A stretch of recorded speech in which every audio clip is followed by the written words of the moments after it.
आपसे एक सवाल पॉलिटिकल में ज़रूर पूछना चाहूँगा। एक तरफ हम लोग ये बात कर रहे हैं और दूसरी तरफ एक संदेश खाली जैसी घटना होती है जहाँ पर कार्रवाई भी नहीं हो रही है और चीज़ों को छुपाया जा रहा है।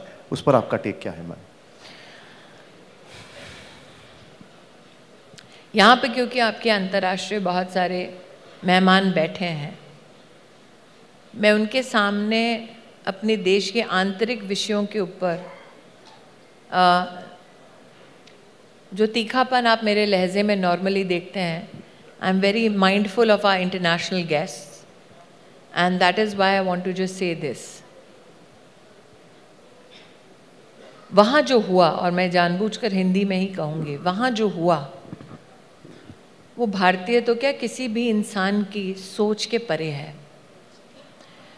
मैंने ये पश्चिम बंगाल में जब हिंसा हुई थी चुनाव के बाद, तब कहा था कि शायद मीडिया में भी इस प्रकार का एहसास है कि अगर भाजपाई है तो उसे मौत के घाट आसानी से उतारा जा सकता है।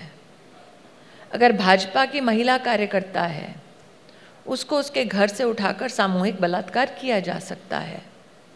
अगर भाजपा का युवा मोर्चा का कोई कार्यकर्ता है तो उसे गांव में खुले खेत में पेड़ से रस्सी से टांग कर मारा जा सकता है। अगर भाजपा का कोई वरिष्ठ कार्यकर्ता है तो उसके घर को आग लगाई जा सकती है। एज दो चूंकि हम भाजपा से हैं इसलिए पश्चिम बंगाल में हमें कोई मौत के घाट उतार दे तो किसी को कोई फ़र्क नहीं पड़ना चाहिए, क्योंकि ये हमारी पॉलिटिकल कॉस्ट है जो हम देते हैं लड़ने के लिए। संदेश खाली में वो हैं जो भाजपाई नहीं हैं। They came for us first, they are coming for their own now.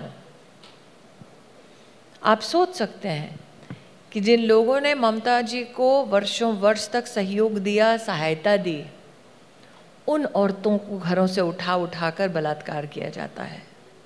क्या ये कोई सोच सकता था कि ममता बंदोपाध्याय को पता ही नहीं है कि हाउस टू हाउस औरतों को उनकी उम्र, उनके धर्म के आधार पर चिन्हित करके उठाया जा रहा था। और इसलिए मैंने कहा they came for us first, they are coming for you now. और निशान जी, स्तब्ध करने वाली बात यह है, राजनीति अपनी तरफ, कांग्रेस के कार्यकर्ताओं की भी हत्या हुई।